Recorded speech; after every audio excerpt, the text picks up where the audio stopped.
Ladies and gentlemen, thank you for joining us here today on the Father Show.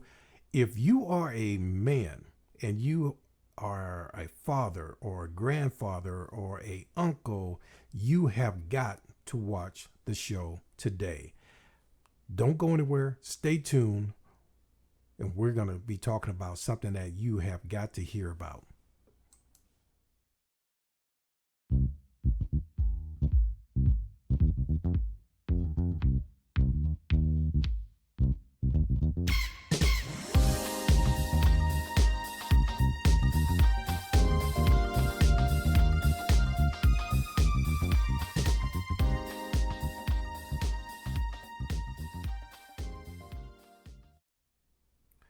Well, ladies and gentlemen, thank you for joining us today.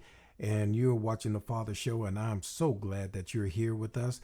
Today, we're going to be talking about human trafficking in the 21st century. This is something that I think every man out there needs to hear about.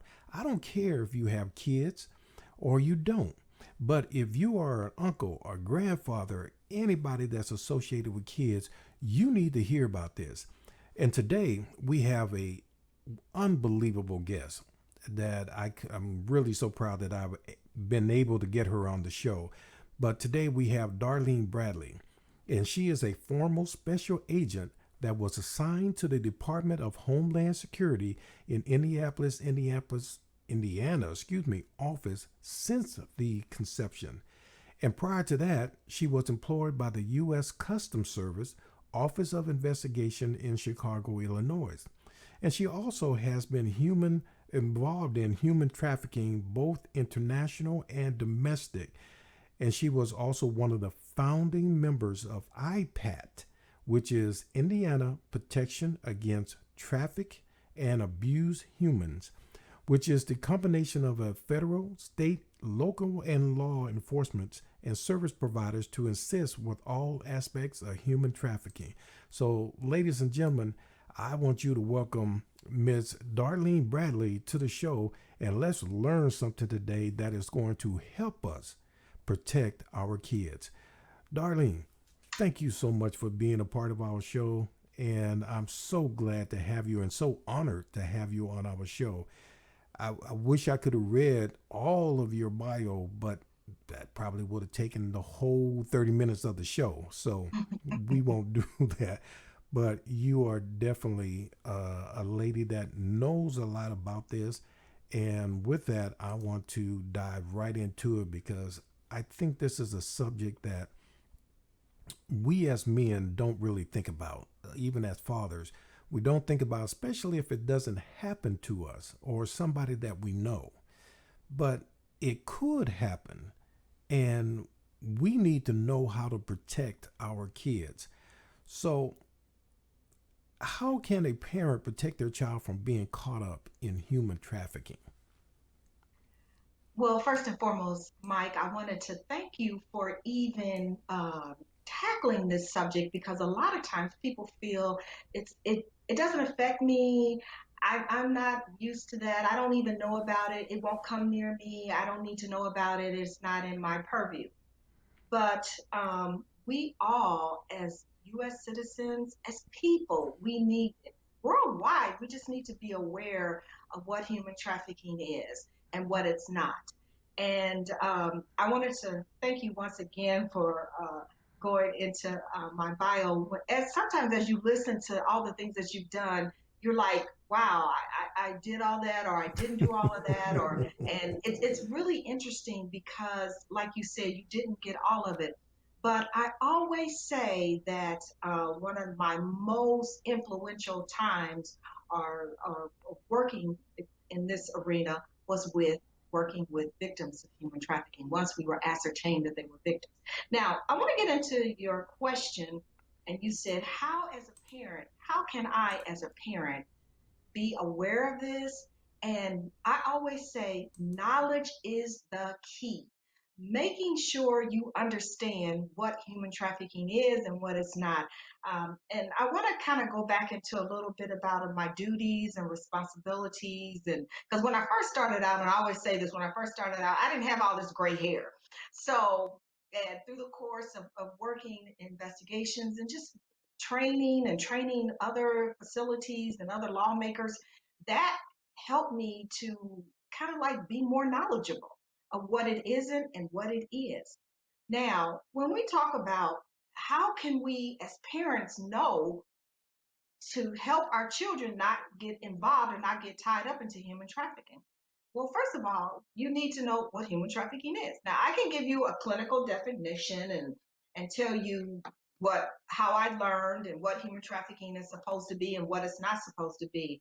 But I can always share with you and say to you, parents, be on guard to the different avenues that traffickers might lure your children in. And before the show is over, I want to tell you about some scenarios that I work with, and you would be surprised as how these children first got involved and what the parents did not know. Right. So a lot of people say knowledge is very important. And I want to tell you, first and foremost, I want to explain to you what human trafficking is. Okay. Human trafficking is a type of exploitation. It affects men, women, and children through commercial sex and labor. In the US, the sex and labor trafficking markets consist of diverse individuals ranging from different age groups, ethnicities, and gender. To educate and train is essential.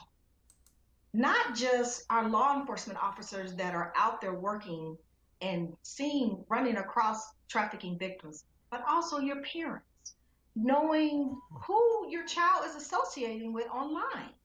That's very important.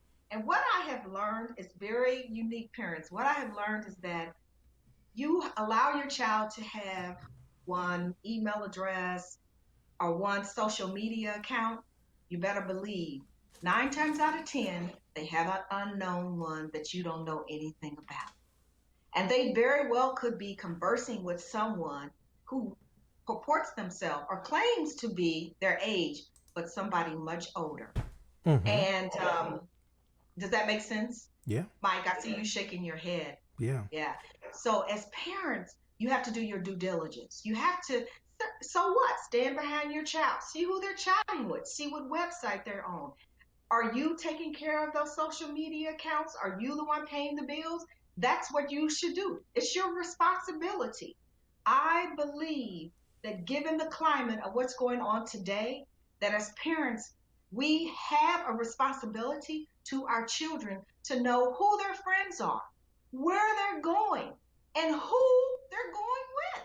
Right. Who's in their social circle? Who's in that arena that they talk to, that they listen to? Because I'm telling you something, your friends, your children's friends, they carry a lot of weight. They carry a lot of weight. They listen to these children, they listen, they talk with them about things that they very well should be talking to you about. Yeah. I have a 25-year-old son, and when he was younger, I would stand. He was on the social, and he never was allowed to have a computer in his room. The computer was always out, and now they all have laptops. But the computer, and you're talking about many years ago, so the computer was always out, like in our library room or another room in the house, and I would stand behind him and see what he was typing, see who he was getting online with, and ask him questions. And I was, some people feel like, oh, you're invading their privacy. So what? Invade their privacy because it might save their lives. Right. And as parents, figure out what these apps are. Google, look up and see what these apps are. See what they're doing, where these apps are leading them to. And finally, find out who they're conversing with. If nothing else, find out who their friends are. My husband always says, if you really want to know what your child is like when they're not with you, look at their friends. That's very important. Look at their friends. And one of the things that I found out when I was studying and looking into this even in more detail was that there was a young lady that got abducted at the age of 10. Well, she got put into sex trafficking at the age of 10. And it was actually done by her friend of the family who was 16 years old, I believe it was, and he just lived right down the street from them, and they live in a cul-de-sac. So for you to, you think that, oh, it's going to be a stranger. It's not always a stranger. It is somebody that you possibly know. Exactly. Exactly. Being very familiar. Mike, if you don't mind, I'd like to give a scenario of a young lady, and this is a true scenario.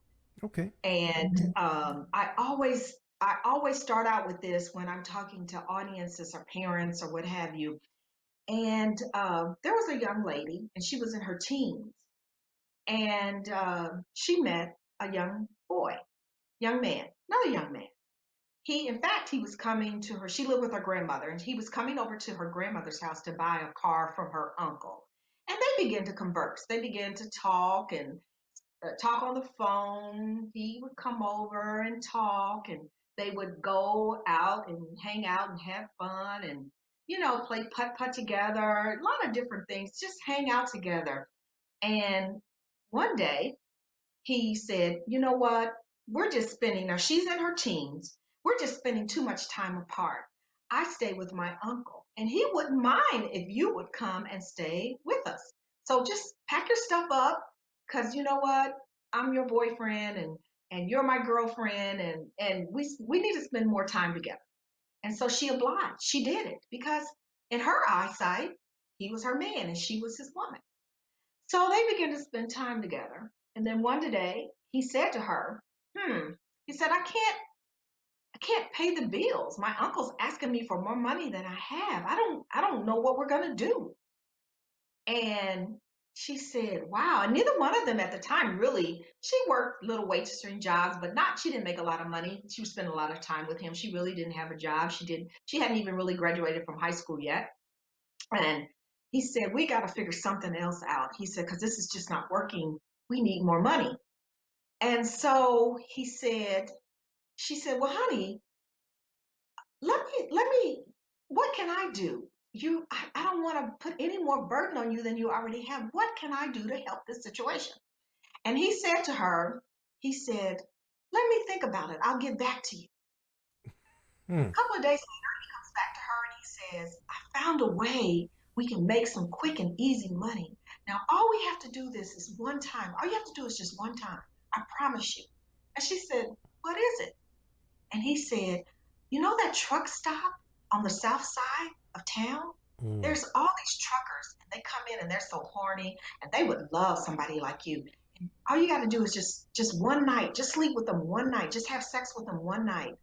She was like, I really don't want to do that. That's not something I really want to do. Honey, I'm telling you, just one time, and we'll have more money because you're so pretty, and they'll pay extra for you.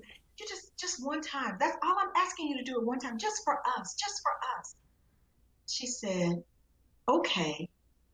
And she Mm. did. And that one night turned into 2 nights, and 3 nights, and 4 nights, and 5 nights. And it just became a habit.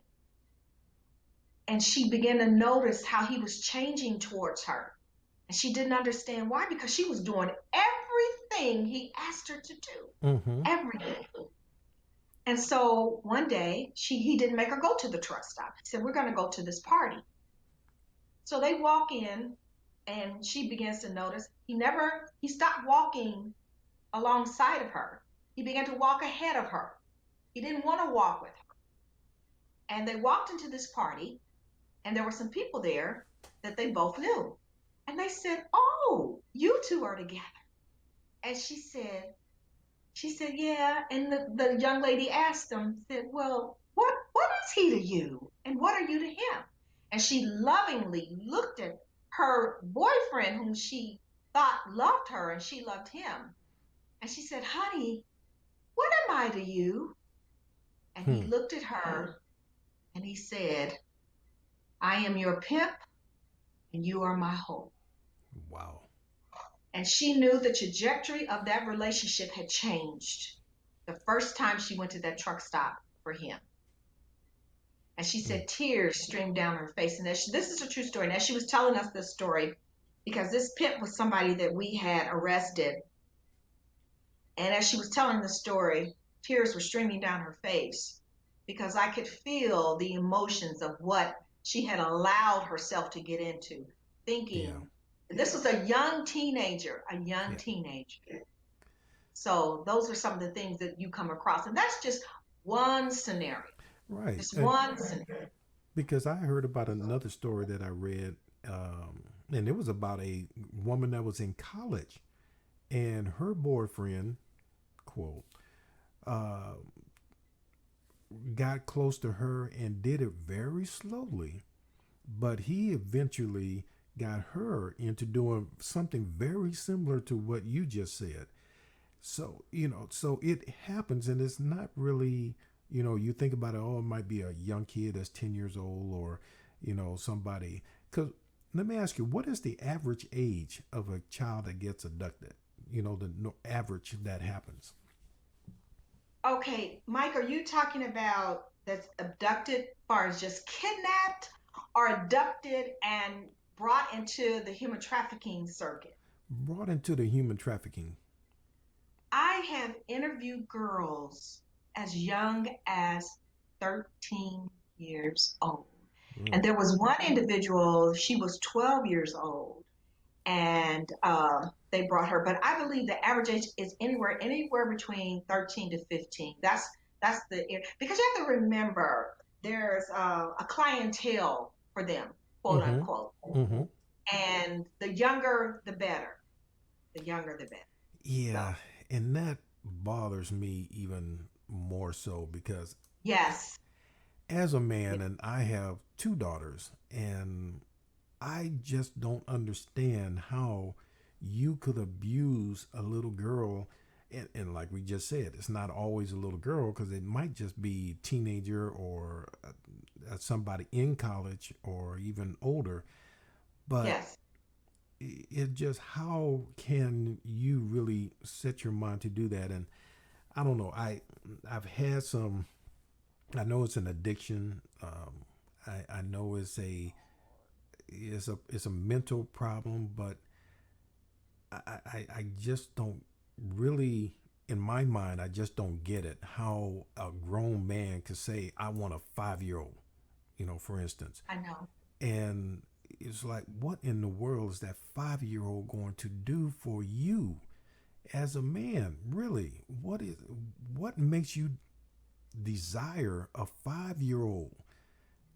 When and I've heard some men that have kids, daughters of their own, that still want a 5 year old for sex. And it's like, you're kidding me. It just boggles my mind. There's something wrong in their mindset, the physical. And I'm not a clinical person, so I really can't Mm-hmm. wrap myself around that or really expound on it too much. And what little training that I have had in that arena has come from other psychologists and just sitting up under them and talking with them. And sometimes our psyche is not wired right, Mm-hmm. or sometimes we have issues. And then we also know that hurt people hurt other people. True. And there's That is true. something, yeah, there's something that's just not quite right. I remember when I was working for U.S. Customs Service, we all worked, there were just a different variety or a gamut of laws that we were enforcing at the time, U.S. Customs Service. And U.S. Customs Service dealt with exportation, things being brought into the United States, things being taken out of the United States, as well as we were on the cusp or the threshold of human child pornography. And and that was the one thing, we all worked those type of investigations as a special agent. Mm-hmm. Nothing was out of your purview. You had to work it. If you were trained, that's what you just did. And I will never forget one of the cases that I worked. There was an individual, and he was unique and strange in the manner of how he lived and what he thought and what he said. But we got wind of that he was importing child pornography into the United States. Mm-hmm. And so what we did was we were able to go to his house. In fact, we obtained a search warrant, and we conducted a search warrant at his residence. And they call it a collection. And so the collection that he had was unique in the respect that it was all babies, children under the age of 5. Wow. And some of the collection was horrific. And I remember a lot of times during the course of those investigations that you had to go before the judge for them to be sentenced. Mm-hmm. And so the judge would have you describe their collection. That was part of their statement of facts of what was bringing them into the arena of being charged, and they were in a plea agreement. And so I remember describing various pictures that he had in his collection. And one of the pictures was a baby. The baby couldn't have been more than 6 months old, with a dog collar tied around its neck, and their legs, it was a female, their legs spread. Really? And this was part of his collection. And he clearly, there was something, you knew there was something wrong with these individuals. You could just tell there was something wrong. But they're in our society. They are in our society.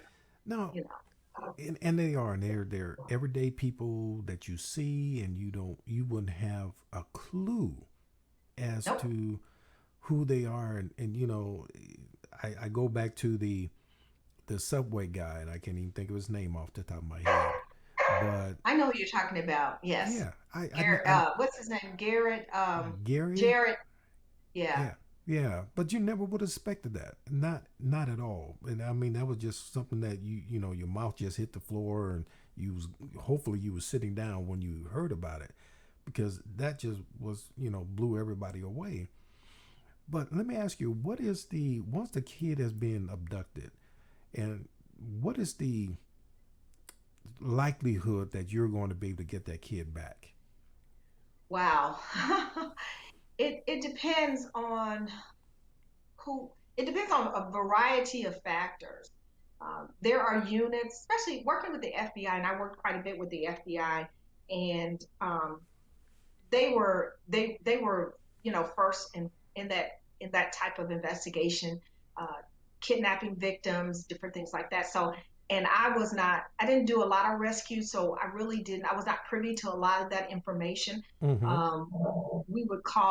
We didn't really call it abducted. We were just, because sometimes, you know, those girls, a lot of them go willingly. True. You know, they go willingly with the pimp. Yeah.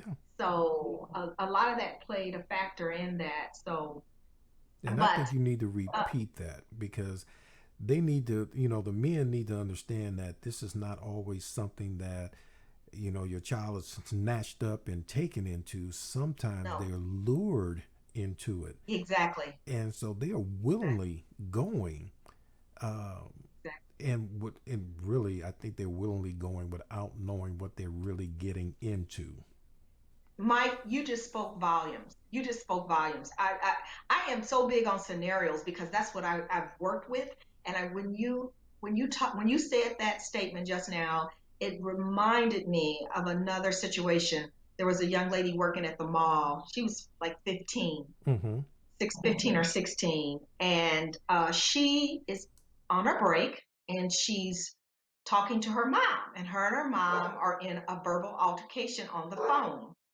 And her mother's telling her, you're staying out too late. She's doing what she should do as a mother. The mother's saying, you're staying out too late. You know, I need you to come straight home when you get off work. You know, all those type of factors. And so she decides not to. She tells her mother, she's speaking to her mother, and she says, well, I don't have to come home. I can go stay all night at one of my friends' house. I just won't come home. Well, little did she know that there was an individual that had been trolling the malls, as I say, actually trolling the malls, looking for girls, looking to overhear their conversations, different things like that. Mm-hmm. And so he hears her conversation with her mother. And as she's hanging up, he says, you know, he uses that verbiage they use today. Hey, shorty, I heard you and your mom, y'all kind of going at odds. You and your mom's going at odds. if you don't want to go home, you don't have to go home. I'm new in town, and I got a nice spot at this hotel not too far from here. And I got another girl, I'm helping her out. So, you can just come and stay with us. No pressure. Just come and stay with us. And she does. Now she's conversing with her mom back and forth during the week. I'm okay. I'm just hanging with some friends. I'm going to school, da da da da. But she wasn't. And Mm. so the guy, he's buying her little gifts. He's buying her tennis shoes. He's getting her nails done. He's getting her hair done. He's doing all the things that young girls are attracted to. Don't Mm-hmm. get me wrong. I understand all that. And then 2 weeks later, he says, you know, all that stuff I've been buying you comes with a cost. And she's like, wow. And he was like, you got to pay me back for all this stuff. And she was like, well, I haven't been going to work. You told me I didn't have to go to work. He said, well, I have a job for you now. Mm. And he said, I need you to put on some of those nice clothes that I just bought you because you have a date with an individual. Mm. And that began that cycle of her and how she was put into that human trafficking realm. Yeah. Yes. So, can you tell the fathers out there, say, any specific signs that they need to be aware of, things that they need to look out for as they're, watching their kids go out through their day-to-day lives, that can let them know that something is not quite right with with him or her, because it's not just the girls, it's the boys too. I know. As a parent, I would first and foremost know their social media accounts. I would know where they're going, who their friends are, and look for, do they have a lot of new stuff and you can't account for it according to the money that they're making or according to the money that you're giving them. New stuff, they always want to go out, or have their friends changed, things like Mm-hmm. that. And then are they secretive, are they more secretive than they normally are?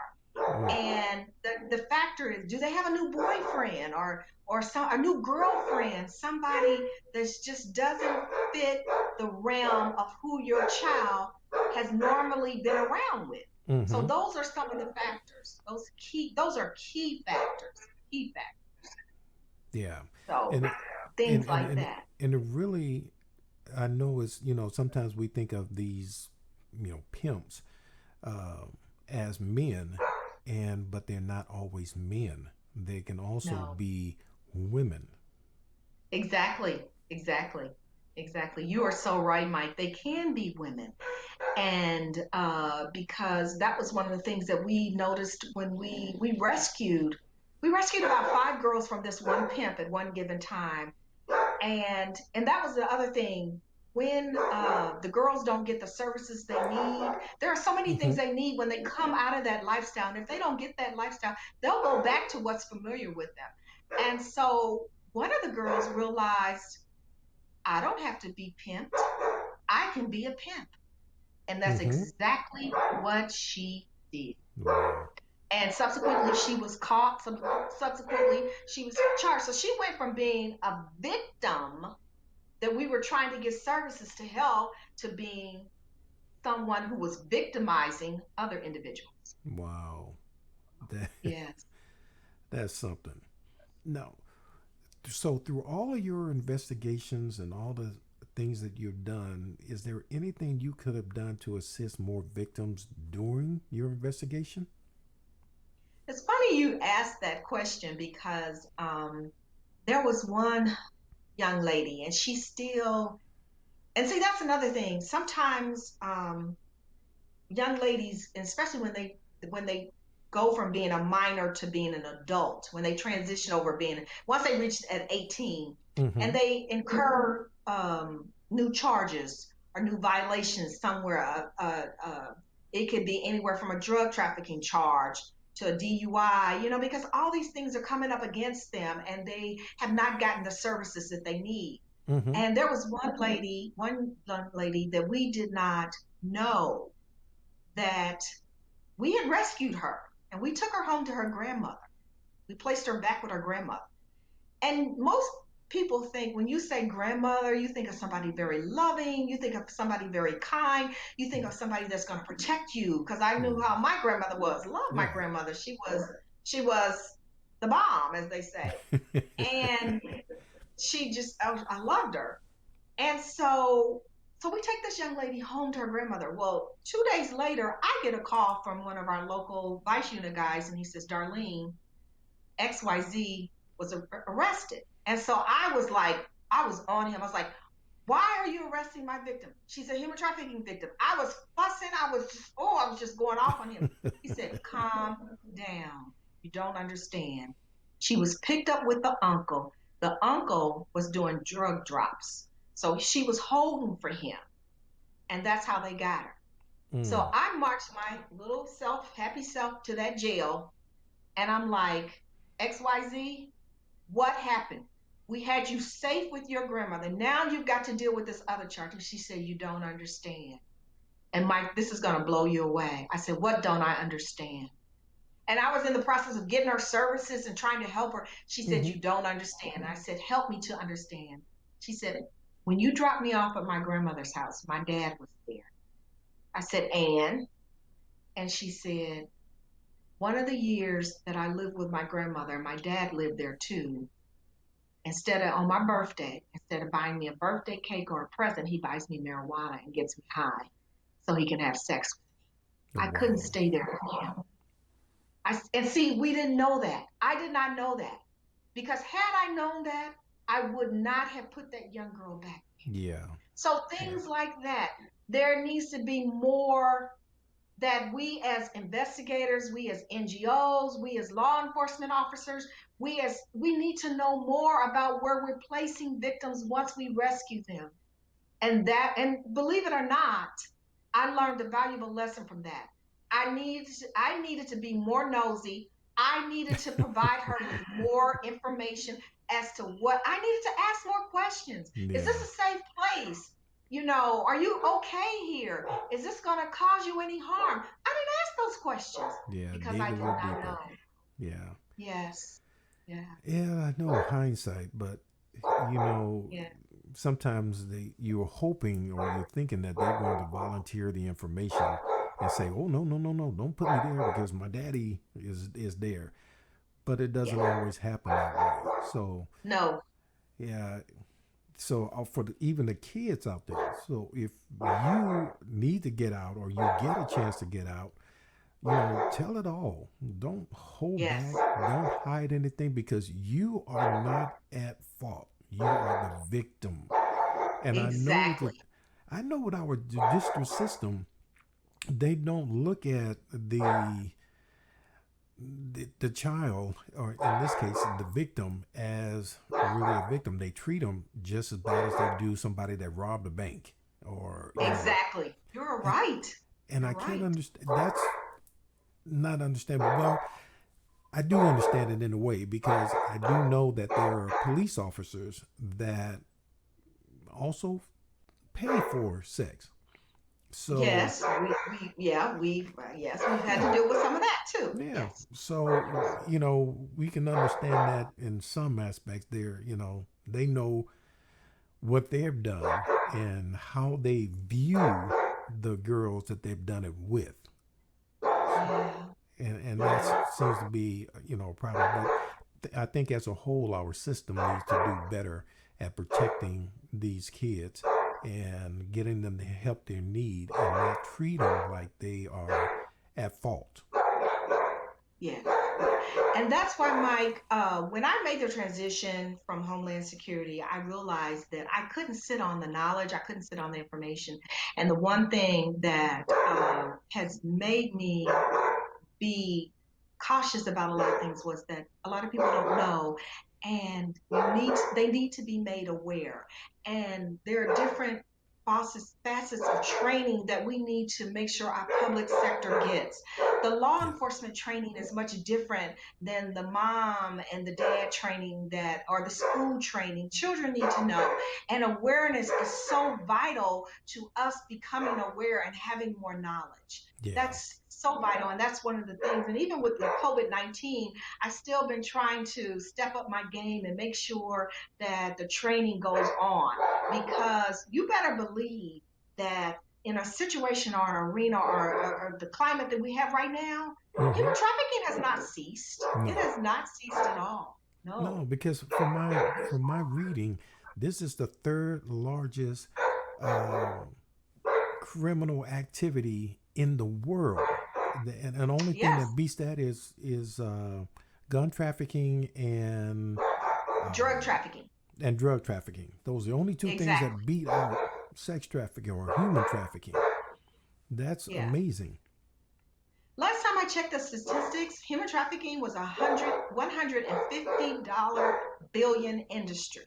Wow. And they say it's second to, it's after drug trafficking, because the drugs you use one time and they're gone. But that Mm-hmm. individual who you've captured, who you kidnapped, who you have in your clutches, they get used over and over and over again. Yeah. So, and it's worldwide. It's not just in the United States, it is No. worldwide. Worldwide. And Yes, the crazy part is worldwide in the sense of it's just not happening in Asia or India or anything like that. Your child from the United States could end up being in Asia and India and Dubai and anywhere else for that matter. exactly. So Exactly.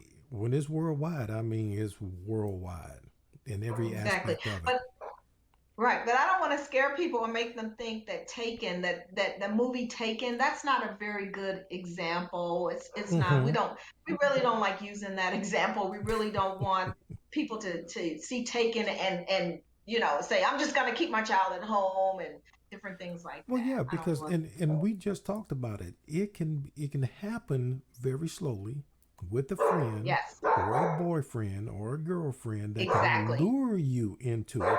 It's not necessarily somebody coming into your house and snatching your child up and going off with Exactly. it. It Yes. happens, but that's not always the case.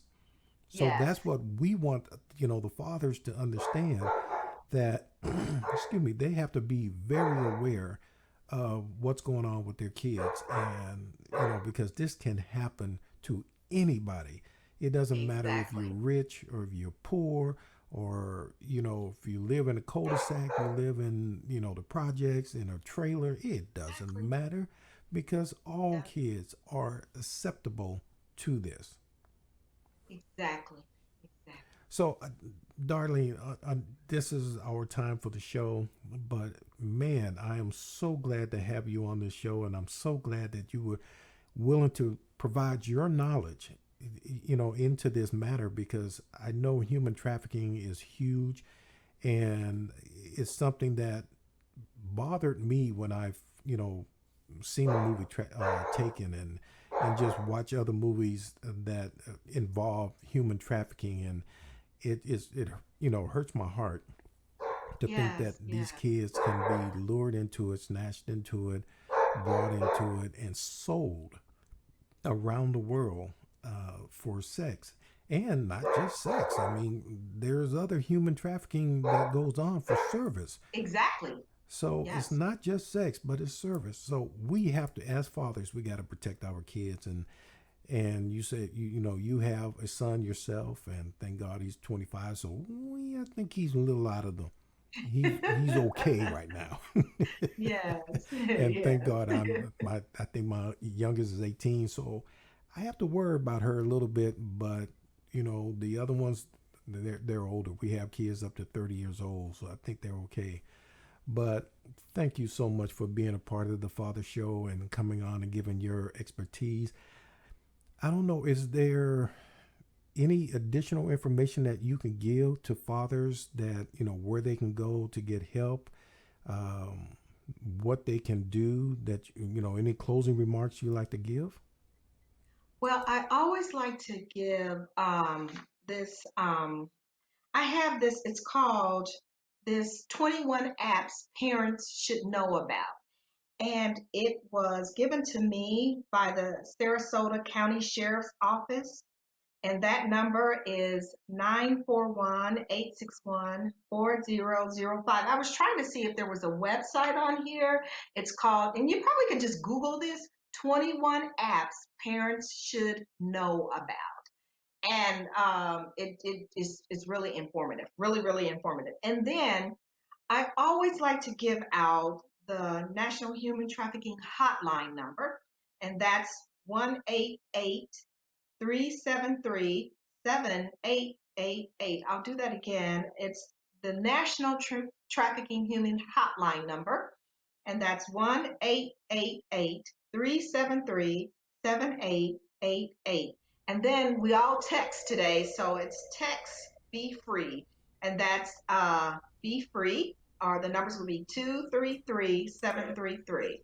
Those are some good numbers. And then I'm always open to different people trying to get in touch with me for more information. If I can send you some information, I still use a lot of information from Department of Homeland Security because we have a great program, and we always use that. And so it's the Blue Campaign from Department of Homeland Security, and that's called, and that email address or text email address is, well, it's the Blue Campaign under www.dhs.gov. www.dhs.gov, the Blue Campaign. So you can always get information that way. But I sincerely recommend the 21 apps parents should know about. Absolutely. And also just continue to talk to your parents. And then you can always reach me at DAR 446, DAR 446 at att.net. Yeah. And you have seen that information on the bottom of the screen when Darlene was up there. So you have it, and you can go back. And so I want you to make sure you have that information so that you can get the help that you need. So Darlene, thank you so much. This has been one of the shows that I had just been wanting to do because I think it's so important for our fathers to understand that they have some power within them, and they've got to watch what their kids are doing. I know we're always trying to be the best friend of our kids, but you just can't be the best friend of your kid all the time. So you've got to take control. You've got to be in charge, and you have to be the parent. So even if you are a father that is not involved in your kid's life, you need to be, because your kids are definitely one of the ones that is susceptible to being lured into this sex trafficking world. So folks, thank you for joining us today. I ask that you subscribe to the show, and so that you won't miss another one. And if you like it, click the like button, and don't forget to hit that bell so that you can always be notified when we have another show. And really share this. Share it with all your friends so that they can hear it, because this is not just for fathers, even though this is the father show, but we want the women, you have to know about it as well, because this is important to you as well. So thank you for joining us today. Leave a little comments down at the bottom, and you can find Darlene's information on our website as well. And if you're looking for other resources, maybe even a private investigator to help you find your child, go to the Father Show with MikeThompson.com and look under resources. We have some resources there for you. All right. So thank you for being with us this week. We'd love to see you again next week. In the meantime, God bless and stay safe.